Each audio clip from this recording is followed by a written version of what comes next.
Mari kita boleh membaca bersama pelan-pelan bagian ini. Amsal 12 ayat 13, 14 dan 18. Demikian firman Tuhan.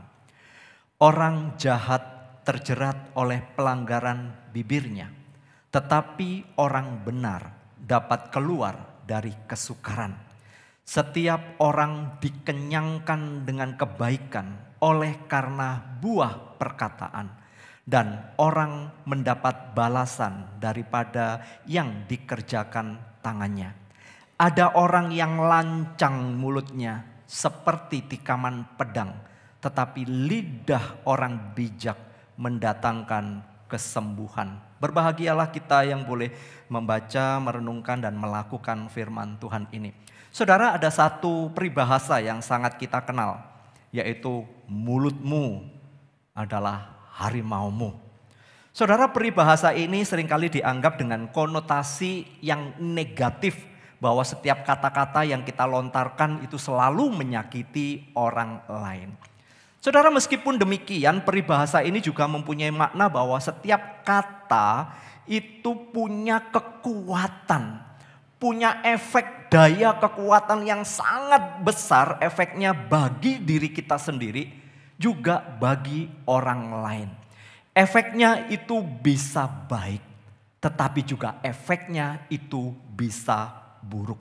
Saudara, arti peribahasa ini kita sudah pahami bahwa perkataan kita dapat menjadi senjata tajam yang dapat menyakiti, bahkan membunuh seseorang.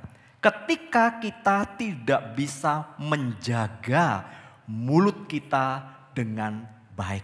Nah, untuk konteks kita pada zaman ini, pada saat ini, bukan saja mulutmu harimaumu, tetapi jarimu juga adalah harimaumu. Kenapa saudara saya harus tambahkan? Karena kita bisa mengetik kata-kata yang ada di dalam HP kita untuk dikirimkan kepada seseorang. Mungkin jawaban singkat tetapi pedas. Mungkin jawaban yang pendek tetapi sangat menyakitkan. Maka saudara, bukan saja mulutmu secara verbal yang memang menjadi harimau kita, tetapi juga jari kita adalah jari maut yang bisa menyakitkan orang lain. Saudara, kata-kata kita sesungguhnya dapat menjadi berkat, yaitu memberi kekuatan, memberikan penghiburan kepada orang lain. Kata-kata kita, saudara, bisa memberi motivasi atau sebaliknya bisa menghancurkan. Kata-kata kita, saudara, bisa menginspirasi orang lain untuk boleh bertumbuh dan berkembang. Tetapi sebaliknya, kata-kata kita bisa menciptakan kehancuran bagi orang lain.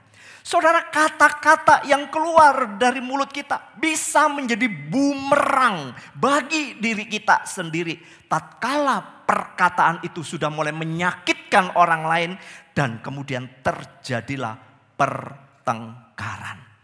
Seperti firman Tuhan yang baru kita baca, orang jahat itu terjerat oleh pelanggarannya.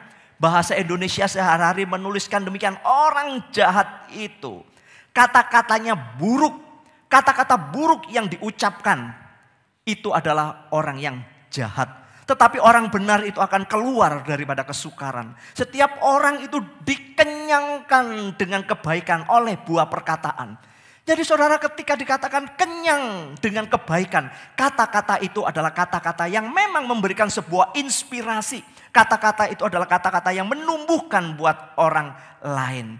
Bahkan dikatakan omongan yang sembarangan dapat melukai hati seperti tusukan pedang.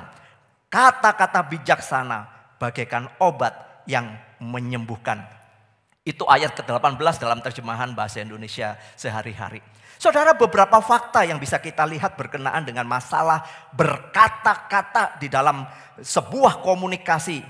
Seringkali memunculkan masalah-masalah yang pelik. Masalah-masalah yang ruwet.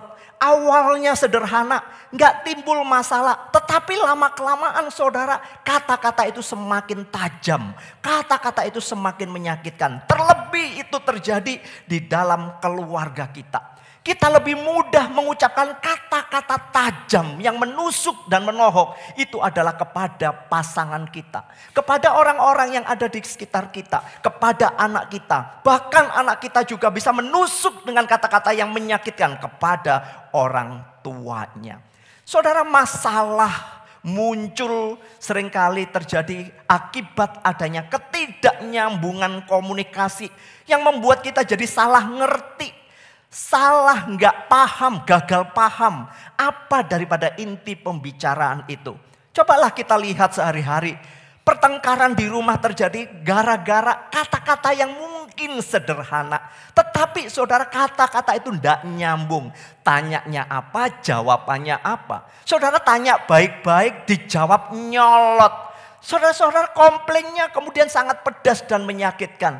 Yang inilah saudara membuat orang jadi gagal paham. Kadang-kadang kita itu heran ketika mungkin lagi dipengaruhi oleh mood yang tidak baik.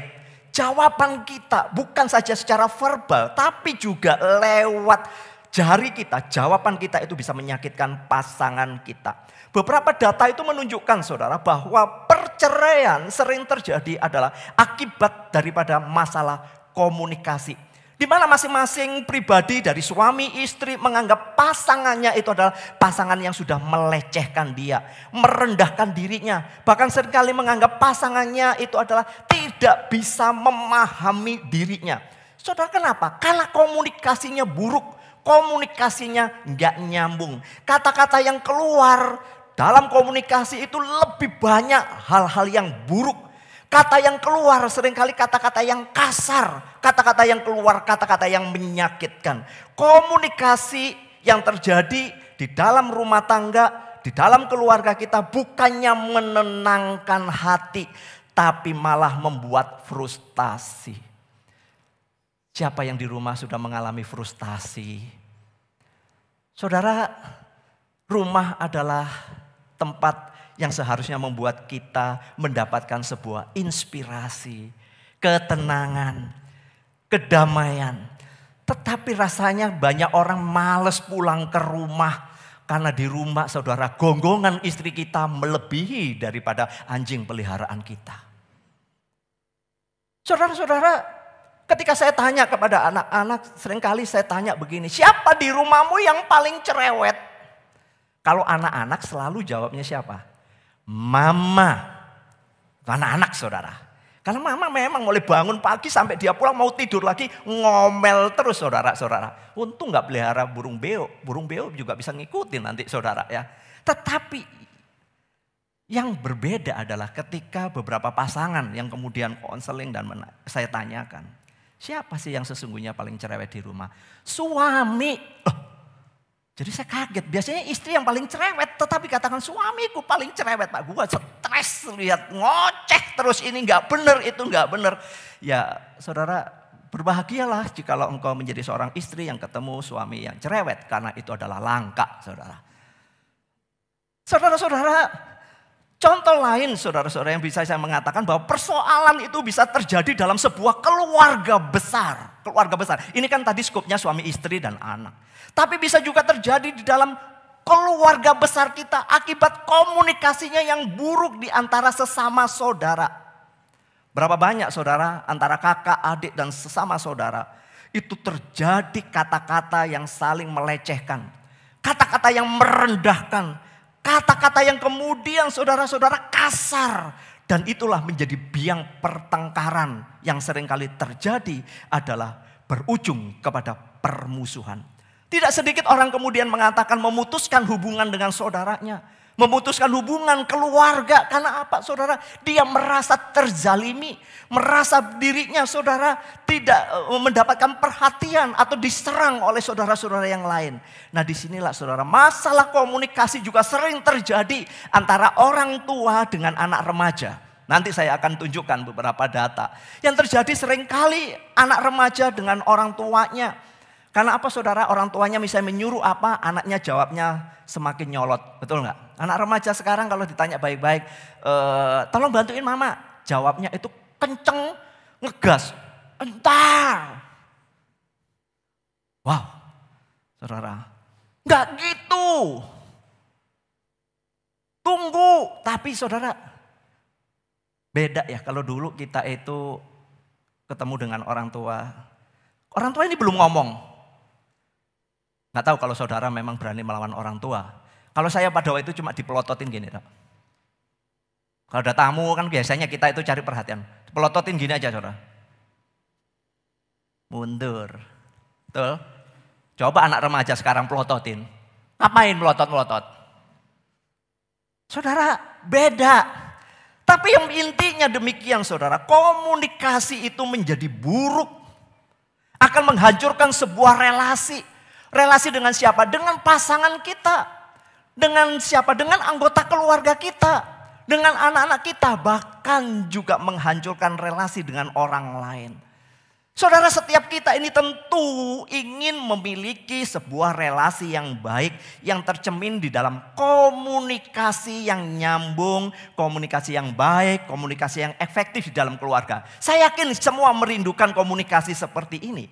Tetapi harus diakui tidak mudah sebab kita masing-masing memiliki kecenderungan untuk mengedepankan ego diri kita agar pendapat kita, perkataan kita diterima dan dilakukan.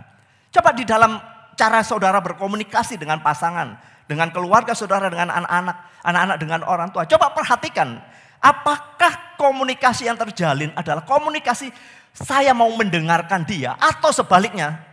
Coba dengerin dulu pendapatku. Dan maunya bukan hanya pendapatku kamu dengerin, tapi kamu lakukan juga.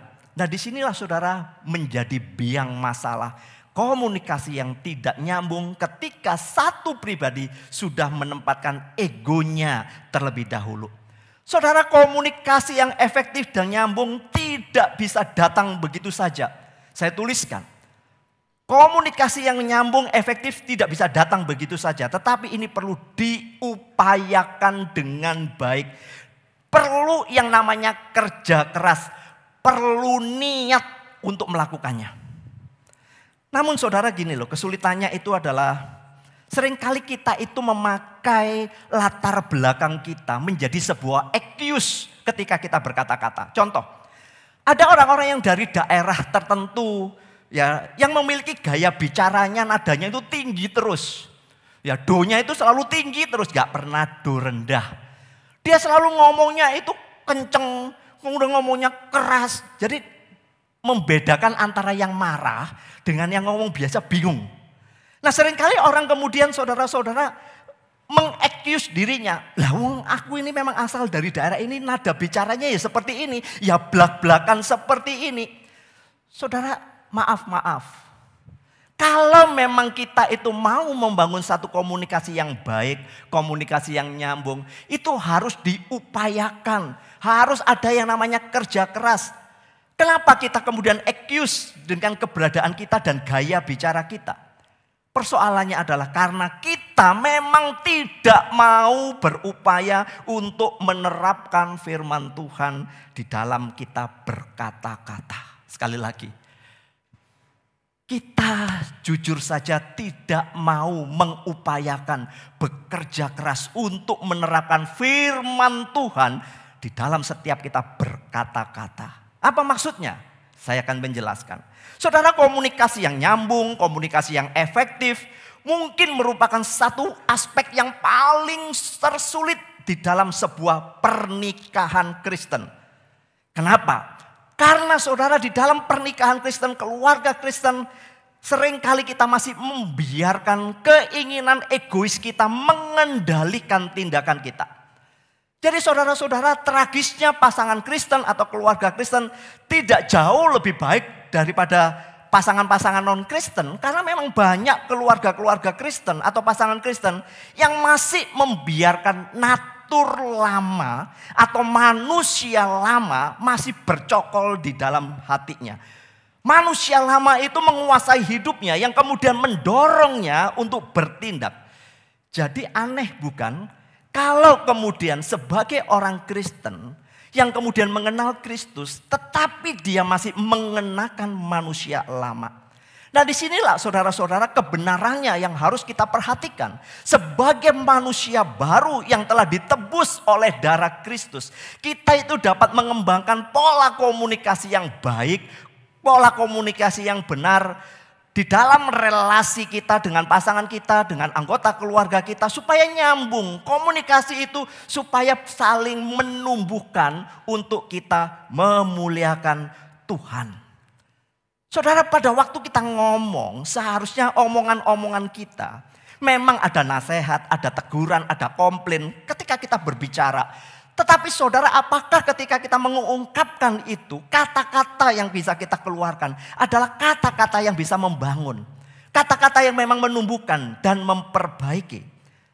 Yang paling penting itu adalah saudara, bagaimana melalui komunikasi yang baik, keluarga kita itu dapat memobilisasi keluarga kita yang lain, anggota keluarga kita yang lain untuk belajar bersama-sama memuliakan Tuhan. Kita itu bisa baik sama orang, apalagi itu pimpinan kita ngomongnya lebih sopan. Kita itu lebih gampang saudara-saudara ngomong dengan orang-orang yang tingkat pendidikannya levelnya tinggi, lalu kemudian kita ngomong gaya bahasa kita juga gak akan sembarangan. Saudara, kita bisa menjaga diri ketika kita berada di luar rumah. Tetapi persoalan yang paling sering terjadi adalah kenapa kita justru di rumah tidak pernah bisa menjaga perkataan kita, komunikasi kita. Saudara, saya selalu membuat perbandingan bagi orang yang sudah menikah dengan orang yang belum menikah. Saya selalu menanyakan demikian ketika di dalam bimbingan pranikah. Kapan kalian terakhir kali konflik, bertengkar? Apa masalahnya? Lalu bagaimana kalian menyelesaikannya? Nah biasanya pasangan satu lainnya kemudian menceritakan masalahnya. Oh kemarin kita gini, masalahnya gini-gini. Terus saya tanya gini, gimana menyelesaikannya? Gampang sih Pak. Tinggal salah satu, siapa yang paling cepat marah, siapa yang cepat minta maaf. Nah ketika cerita udah selesai lalu kemudian dia mengatakan, ya biasanya saya yang minta maaf. Biasanya salah satu ngomong begitu. Terus gimana kalau dia ngambek? Ya biasanya saya samperin, lalu kemudian I'm sorry baby gitu ya. Lalu dipeluk, ya maafin aku tadi terlalu emosi. So sweet gitu. Tapi saya katakan, kita yang sudah menikah, adakah yang begitu ketika kita salah, pasangan kita salah, kemudian kita datang, baby, aku minta maaf ya. Rasanya nggak ada lah, pergi sana lu, pergi. Bener gak? Saudara coba lihat, sebuah perbedaan yang sangat nyata, nyolok sekali. Bahwa ketika kita harus membangun relasi yang intim dengan pasangan kita, saudara itu tidak bisa kemudian ujuk-ujuk tiba-tiba itu terjadi kepada kita karena kita menjadi seorang Kristen. Tidak bisa. Ini perlu latihan. Ini perlu yang namanya niat. Dari mana? Memulainya adalah relasi dengan Tuhan secara intim. Relasi dengan Tuhan terlebih dahulu supaya kebenaran firman Tuhan itu mengisi kehidupan kita yang kemudian dapat kita wujudkan di dalam relasi dengan orang lain. Karena dengan keintiman bersama dengan Tuhan, disinilah saudara Roh Kudus akan menolong kita untuk dapat mencerminkan kebenaran, yaitu dengan menghasilkan buah roh di dalam kehidupan kita. Seringkali kita ngomong buah roh itu adalah di dalam perilaku, sikap, sifat atau tindakan kita kepada orang lain, bukan. Tetapi sesungguhnya ketika berbicara buah roh adalah juga diterapkan di dalam komunikasi kita dengan orang lain. Terutama adalah orang yang ada di dalam rumah kita. Buah roh itu adalah kasih, sukacita, damai sejahtera, kesabaran, kemurahan, kebaikan, kesetiaan, kelemah lembutan, penguasaan diri. Coba kita evaluasi cara berkomunikasi di rumah. Apakah menampilkan buah roh? Ada kasih? Rasanya kita ngomongnya selalu marah-marah, jengkel. Ada sukacita? Bukan, malah greget, hati kita dongkol. Ada damai sejahtera? Tidak, apalagi lagi bete. Waduh ngomongannya saudara nggak bisa. Tanya baik-baik, nyolot saudara. Apakah ada kesabaran? Rasanya kita nggak sabar. Apakah penuh kemurahan dan kebaikan? Rasanya kita ingin membalas kata-kata kasar dengan kata-kata kasar. Saudara-saudara, ini yang terjadi. Pada waktu kita mau berbicara tentang komunikasi yang nyambung, komunikasi yang bisa menumbuhkan orang lain, mau tidak mau dimulai dari hubungan kita dengan Tuhan. Karena disitulah kemudian Roh Kudus menolong kita menghasilkan buah roh. Dan buah roh itu kita terapkan ketika kita berkata-kata. Saya mau kasih contoh demikian ya. Tadi sudah saya singgung. Mungkin kita itu sudah terbiasa dengan pola bicara, gaya bicara kita yang memang cenderung kasar, yang memang cenderung ya sudah asal ngomong. Ada orang yang memang asal ngomong cepat sekali, saudara ya. Responnya itu cepat banget gitu ya. Lalu kemudian kita mengatakan ya udah biasa sih Pak, begitu ya. Cara ngomongnya begini. Contoh saya kasih tahu. Ada sesuatu yang nggak tepat di dalam rumah. Entahkah itu dia ngomong apa, atau pendapat apa, atau mau kemana. Kemudian kita nggak sependapat. Lalu kemudian terjadi sebuah, ya agak meninggi sedikit pembicaraannya. Agak meninggi. Lalu kita itu ngomong begini saudara. Otak kau itu ditaruh di mana? Saya mau tanya. Beberapa daerah mungkin mau ngomong otak kau itu atur di mana? Mungkin biasa, betul. Tapi kalau saya diomong gitu, otak kau di mana? Di dengkul. Bukan gitu kan? Ya di sinilah. Tapi saudara, seringkali kita ngomong begini, saudara. Kenapa kamu begitu bodoh? Tolol. Nggak ngerti masalah itu. Coba saudara. Saya mau tanya. Seringkali kita meng-accuse daerah kita, kebiasaan kita untuk kita pakai berkata-kata menunjukkan sebuah ketidaksetujuan atau komplain atau protes kita. Saya mau pastikan itu bukan dari Roh Kudus. Itu adalah roh kasar. Saudara, seringkali maaf kita meng-accuse. Otak kau ditaruh di mana? Masa gitu aja gak ngerti, bodoh sekali kau. Saudara, itu pasanganmu. Itu anakmu. Sebagai manusia baru di dalam Kristus, kita itu harus dapat berkata-kata dengan lebih baik. Gimana Pak? Kalau berkata-kata dengan baik, melihat ketidaksetujuan yang saya lihat. Melihat komplain, saya mau komplain. Tetapi juga dengan cara yang baik. Saudara, saya akan mengatakan demikian. Saya tidak sependapat dengan apa yang kamu pikirkan. Atau kita bisa mengatakan begini, sorry, saya itu kurang setuju dengan pendapatmu itu. Coba pikirkan kembali. Mungkin akan lebih baik jikalau kita melakukan seperti ini. Loh, ngomong gitu kan lebih gampang ya saudara ya. Gampang atau susah saudara? Susah ya ternyata ya.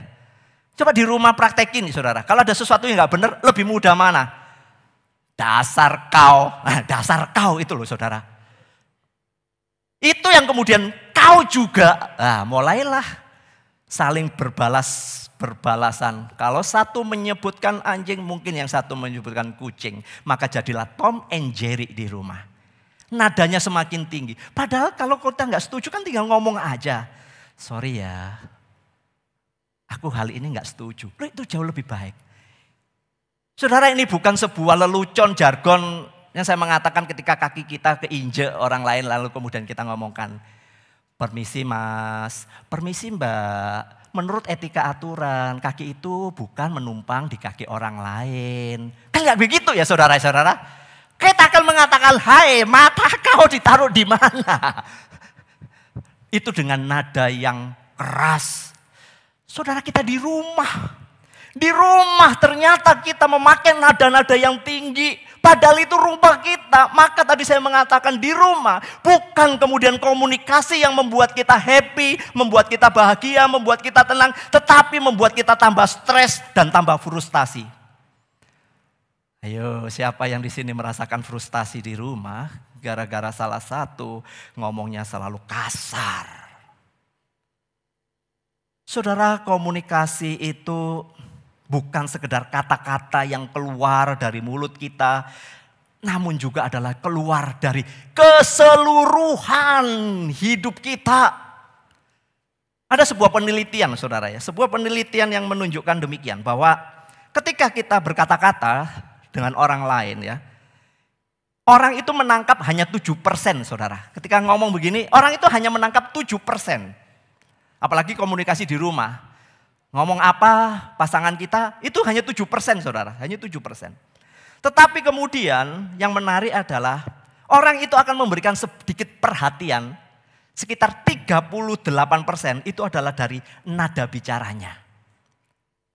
Jadi kalau kita tanya misalnya ngasih ngomong-ngomong kita, oke. Terus kemudian jawaban kita, terserah. Lalu kemudian pasangan kita ngomong, apa? Terserah. Kalau terserah aja. Nah mulai naik intensnya, itu saudara lawan bicaranya langsung terbangun dan kemudian 38%. Dan sisanya 55% adalah gaya bahasa tubuh. Nah ini yang seringkali bertengkar di rumah. Bukan hanya ngomong, bukan hanya nadanya tinggi, tapi saudara kalau di film kartun itu sudah keluar asapnya. Gitu ya saudara. Kita tunjuk, kita marah, kita melotot dengan pasangan kita. Saudara, saya mengatakan ternyata 93% komunikasi kita dibangun dengan sangat buruk. Melalui nada bicara kita, melalui gerak gestur tubuh kita. Maka disinilah pertanyaan yang perlu untuk kita evaluasi buat diri kita. Apakah kita lebih banyak mencerminkan aura yang positif atau negatif saat kita berkomunikasi di rumah? Coba renungkan itu. Di rumah kita itu lebih banyak yang mana auranya? Saudara, sekali lagi, ketika banyak orang yang masih pacaran, selalu katanya itu so sweet, terus salah sedikit maaf, salah sedikit sorry. Bahkan kemudian kata-kata di WA-nya cepet sekali. Semuanya intinya cuma gini, baby, aku cinta kamu.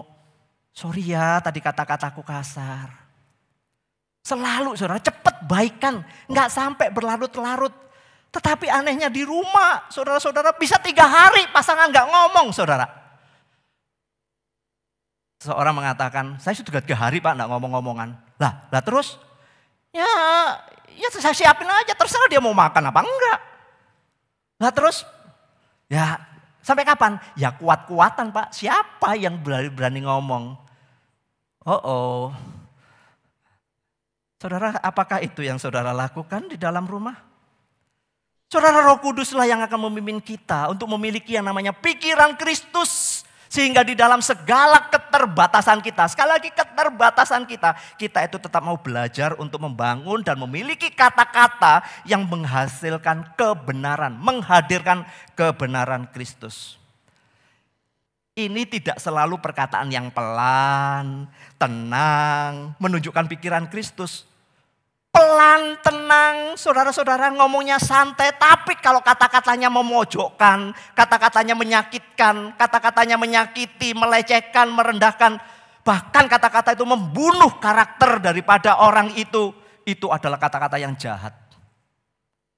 Sekali lagi ada orang yang memang tampilannya cool, kok gak pernah marah ya, sabar banget. Tapi sekali marah ngomongnya pelan, tapi nancep dan bikin kita menderita seumur hidup. Ada kan yang begitu? Saudara lebih suka yang mana? Yang ngomongnya kasar, menyakitkan, atau yang lembut, tapi juga sama-sama menyakitkan? Kalau saya enggak, dua-duanya. Karena itu bukan pimpinan daripada Kristus. Bukan pimpinan Roh Kudus. Kata-kata kita harus menghadirkan kebenaran firman. Saudara harus pahami, iblis adalah musuh yang dapat masuk untuk menghancurkan keluarga kita hanya melalui kata-kata. Ingat, iblis adalah musuh yang gak kelihatan tapi bisa masuk untuk menghancurkan keluarga kita hanya melalui kata-kata. Lihat contohnya, Adam dan Hawa terpedaya oleh kata-kata dari si iblis sehingga Adam dan Hawa jatuh dalam dosa. Berapa banyak pasangan keluarga kita hancur hanya karena kata-kata. Berapa banyak pasangan yang kemudian tersakiti dan itu disimpan karena dia tidak berani mengungkapkan. Saudara, kita perlu berhati-hati. Saya tuliskan perlu berhati-hati. Hati-hati gimana? Bila hati dan pikiran kita sudah mulai muncul dan dipenuhi dengan kemarahan, kebencian, ketidakpuasan, kepahitan, kekecewaan. Hati-hati karena komunikasi kita akan cenderung negatif. Komunikasi kita dipastikan tidak akan membangun, melainkan komunikasi kita, perkataan kita akan memicu pertengkaran dan sakit hati. Yang menyedihkan itu adalah seringkali ini dianggap wajar gitu loh sama anak-anak Tuhan. Oleh keluarga-keluarga Kristen. Suami istri menganggap wajar lah. Anak dengan orang tua, relasi dengan ipar, menantu. Saudara dianggap wajar kalau kemudian kita itu marah asal ngomong. Padahal saudara ketika kita mengatakan sesuatu yang kasar, saya yakin saudara akan dibalas dengan kata-kata yang kasar. Betul gak? Semakin kasar, semakin kasar. Semakin saudara menunjukkan gestur tubuh yang tidak menyenangkan, dia juga akan marah. Semakin saudara bertindak dalam kekerasan, dia juga akan melawan dengan kekerasan. Semakin kata-kata itu menghujam dan menghina, saudara juga akan menerima hinaan. Pertanyaannya sederhana. Yang kita kata-katai itu adalah keluarga kita. Orang yang dulu kita katakan di mezbah, di altar, aku akan menerima engkau tanpa syarat apapun. Mengasihi engkau, menyayangi engkau pada waktu sehat, sakit, kaya, miskin, halah gombal. Pada waktu terjadi masalah kita begitu merendahkan pasangan kita. Iblis, saudara, akan mendorong kita untuk berfokus kepada dosa dan kesalahan dari orang lain. Ini kerjanya iblis. Jadi saudara di rumah seringkali apa? Omongannya selalu tertuju kepada kesalahan pasangan kita. Dan kita selalu membenarkan tentang kemarahan kita. Berapa banyak sih ketika kita kemudian mendengar omongan dari pasangan kita, kita kaget. Loh, bukankah itu dulu sudah selesai ya? Ternyata hari ini bisa diungkit lagi. Saudara, ini adalah pekerjaan iblis yang memang fokusnya adalah terus kita disalahkan. Dan kecenderungan kita adalah menyalahkan orang lain, memojokkan orang lain. Padahal itu harus ditutup. Kita harus benar-benar saudara boleh marah. Tetapi dikatakan di dalam Alkitab apa? Jangan berbuat dosa. Saya mau tanya, gimana marah yang tidak berbuat dosa? Sulit bukan? Justru itulah Alkitab kasih peringatan. Boleh kamu marah tapi jangan berbuat dosa. Justru kita marah justru tambah banyak dosa. Artinya di sini sebetulnya gini, kalau memang kamu mau komplain, kamu tidak setuju, katakan dengan baik-baik. Katakan dengan tepat, kata-kata yang tepat di waktu yang tepat, dalam suasana yang tepat. Saudara, tidakkah kita berpikir akan lebih mudah bagi kita untuk mendekati dan berkomunikasi dengan pasangan kita, dengan anak-anak kita, dengan orang tua kita, ketika kita itu menunjukkan sikap yang baik, menunjukkan sikap yang lembut, pemaaf, pemurah, penyayang, rendah hati, lemah lembut. Orang itu akan lebih mudah. Saya yakin saudara juga akan seneng kan kalau diajak ngomong dengan pasangan kita. Lalu kemudian pasangan kita menunjukkan yang namanya rasa sayang, rendah hati, lemah lembut. Coba kalau mau komplain suami, peluki dulu lah suamimu udah ngatakan. Mas, bro, kalau manggilnya bro. Bro, mas, ada sesuatu yang aku ingin bicarakan. Boleh gak? Kalau suaminya mengatakan, atau istrinya ngomong, oke, ya ngomonglah dengan baik-baik. Daripada baru datang udah dipelak pinggang. Gue mau bicara ya. Duduk, konsentrasi. Pasangan kan, otak lu di mana? Nah, mulai lagi dah otak lu lagi. Saudara, komunikasi yang nyambung tentu saja membutuhkan keterampilan. Saya tuliskan keterampilan. Berbicara baik butuh keterampilan. Mendengarkan juga butuh keterampilan. Karena ini adalah satu paket. Komunikasi yang nyambung kuncinya satu, mau mendengarkan. Tapi saudara-saudara, kita itu persoalannya adalah telinga kita sulit untuk mendengar keluhan komplain dari keluarga kita. Dari orang-orang yang terdekat dengan kita paling sulit. Lebih mudah dengerin komplain dari orang lain. Saya selalu mengatakan di dalam bimbingan, hati-hati kalau kamu punya masalah dalam keluarga. Karena pada waktu kamu cerita kepada teman kerjamu, di kantormu, di FB, lalu kemudian itu lawan jenis, maka bukan konseling yang terjadi, kamu konslet. Tujuannya bukan mau selingkuh, tetapi saudara perselingkuhan pikiran terjadi karena curhat.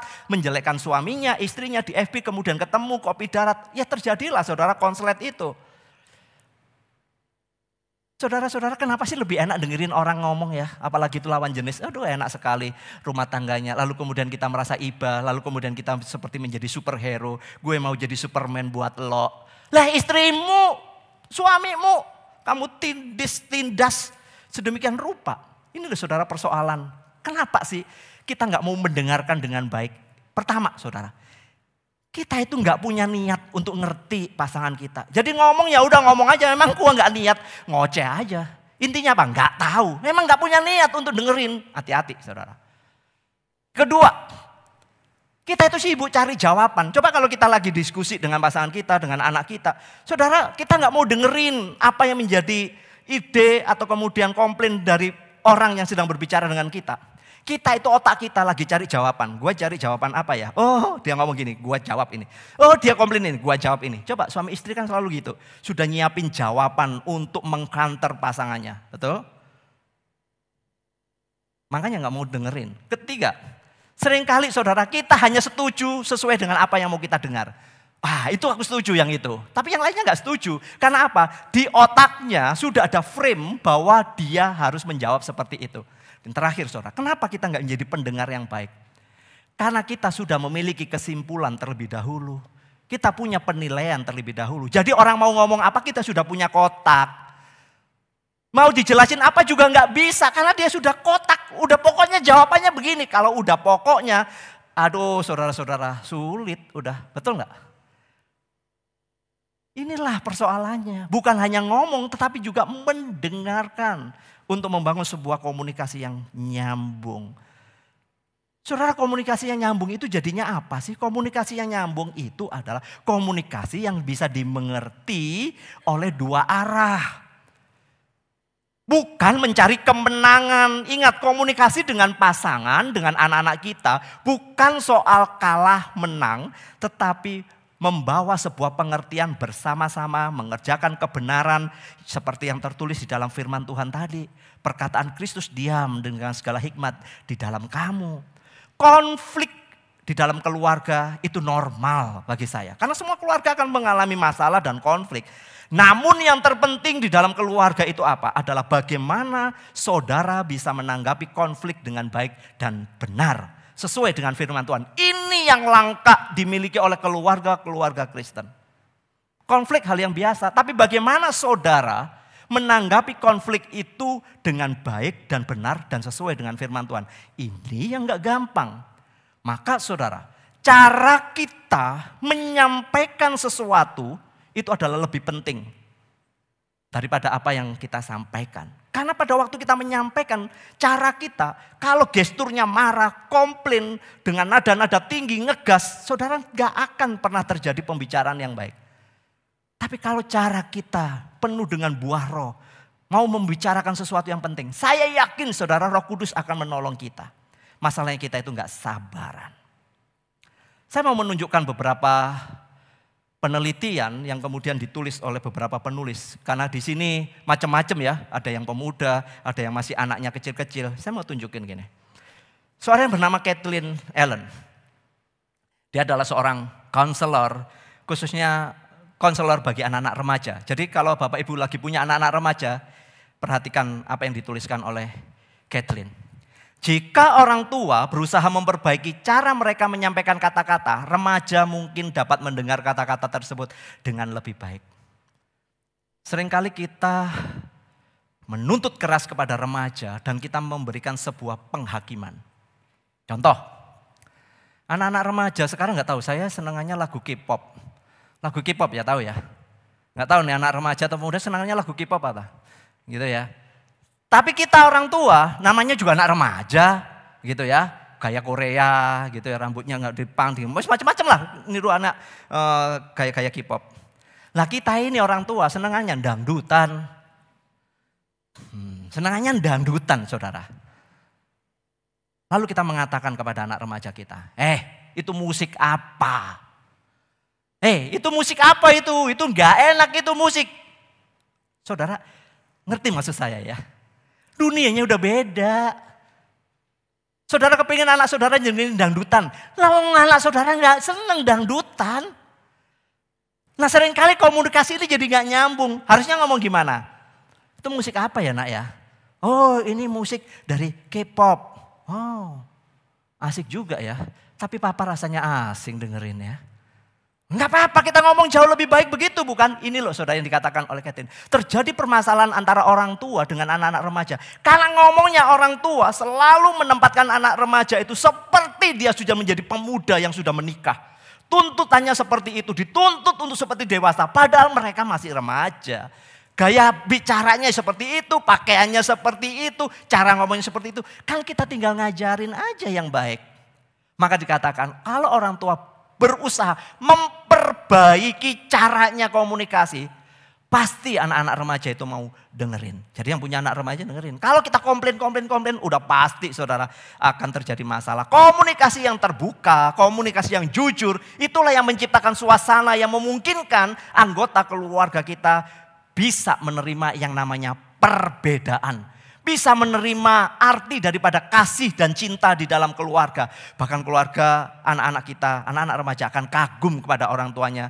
Karena sangat memahami dunianya. Bukan kita menerapkan sesuatu yang, oh ini salah. Ya betul sih, tetapi caranya saja bagaimana kita menyampaikan. Sekarang saya mau kasih yang kedua.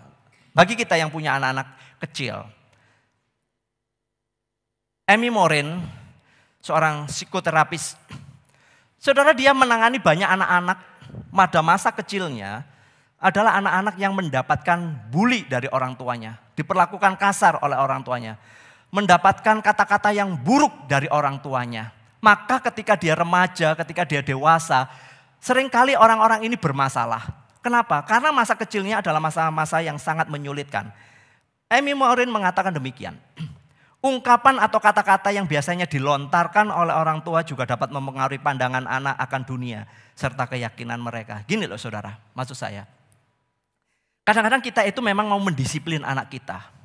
Kita mau marahin anak kita, menunjukkan kebenaran bahwa itu salah. Masalahnya kita sebagai orang tua ngomong sama anak kita yang masih kecil ini. Kita ajak ngomong seperti anak itu adalah orang yang dewasa. Jadi pada waktu kita menekankan kebenaran, itu kita tuntut anak kita itu menjadi anak yang seperti orang gede. Itu jelas sekali saudara gak nyambung. Ngerti maksud saya ya? Seringkali gak nyambung. Kita kata-kata nuntut anak-anak itu seperti orang dewasa. Contoh. Seringkali anak-anak kecil itu dimarahi oleh papa-papanya gini. Kamu itu udah gede. Gak boleh begitu. Kamu harus mikir. Udah gede nih. Maaf saudara, itu anak 7 tahun. Itu anak 8 tahun. Mikir. Ngerti maksud saya saudara? Gimana anak kecil mau mikir, apa yang dia omongin mikir apa. Gue cuma mikirannya main. Jadi gak pernah nyambung. Berapa banyak orang dewasa mendudukkan anaknya, diberikan pengertian bla bla bla bla bla bla. Seakan-akan anaknya adalah anak yang sudah umur 20 tahun. Yang bisa diajak berdiskusi. Padahal itu anak-anak. Maka Amy Morin mengatakan, aduh banyak loh orang tua itu yang kemudian membuat anak-anak itu imannya, keyakinannya, mindsetnya itu jadi kacau balau. Kenapa? Karena memang orang tuanya tidak benar di dalam mendidik anak khususnya dalam komunikasi. Yang terakhir.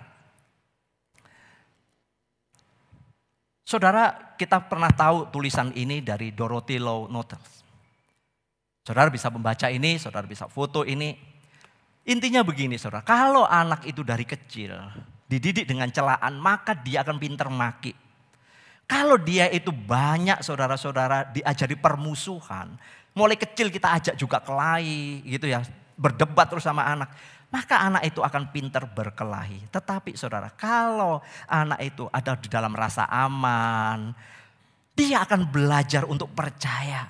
Kalau penuh dengan dukungan ya, bukan memanjakan. Kadang-kadang ada orang tua yang memanjakan. Memanjakan itu saudara semua diturutin, walaupun itu gak benar, diturutin. Yang penting anaknya senang, salah.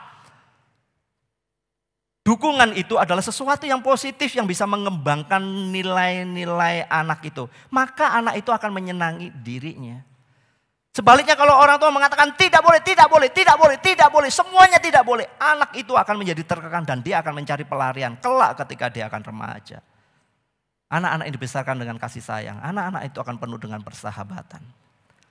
Maka buat kita suami istri, J. Adam mengatakan demikian. Komunikasi adalah hal yang mendasar bagi rumah yang berpusat kepada Kristus. Karena komunikasi itu sarana di mana hubungan suami istri, hubungan orang tua anak itu dibangun untuk tumbuh dan kemudian dipertahankan. Dipertahankan apa? Supaya bersama-sama memuliakan Tuhan. Komunikasi itu harus berpusat kepada Kristus. Itulah saudara komunikasi kita, cerminan daripada buah roh. Saya mau tunjukin sebagai penutup adalah bagaimana Tuhan Yesus sendiri. Dia membangun komunikasi yang baik dengan para pendengarnya. Bagaimana Yesus berbicara dengan Petrus yang menyangkal dirinya. Bagaimana Yesus berbicara dengan seorang tokoh agama Yahudi, Nikodemus. Bagaimana dia berbicara dengan wanita Samaria, Maria, Marta, dan masih banyak orang. Kita melihat bagaimana Yesus memahami dan mengerti kebutuhan dari orang yang datang kepadanya. Sehingga pada waktu Yesus berbicara, pendengarnya juga ngerti. Bukankah indah kalau kita dalam rumah tangga kita sendiri, kita memahami pasangan kita, memahami anak-anak kita, anak-anak pahami juga orang tua kita. Bangunlah komunikasi yang sehat. Maka penutupnya adalah pimpinan Roh Kuduslah yang akan menuntun kita agar kita dapat menjadi berkat bagi orang lain. Memobilisasi orang lain di dalam keluarga kita untuk membangun sebuah komunikasi yang baik. Kalau papa mamanya kasih contoh berkata-kata yang baik, anaknya juga akan nyontoh yang baik. Anak-anak itu cepat meniru pada waktu dia sekolah. Tapi saudara, pada waktu kita ajari dengan kebenaran itu akan lenyap. Karena apa? Setiap hari anak-anak itu ada di dalam rumah kita. Quote-nya yang penutupnya adalah, komunikasi yang nyambung itu adalah bagian dari solusi di dalam pergumulan yang sedang terjadi dalam keluarga. Jika hari ini engkau punya masalah dengan keluargamu, mungkin itu adalah karena komunikasi yang gak nyambung. Mari belajar bersama-sama untuk memperbaiki.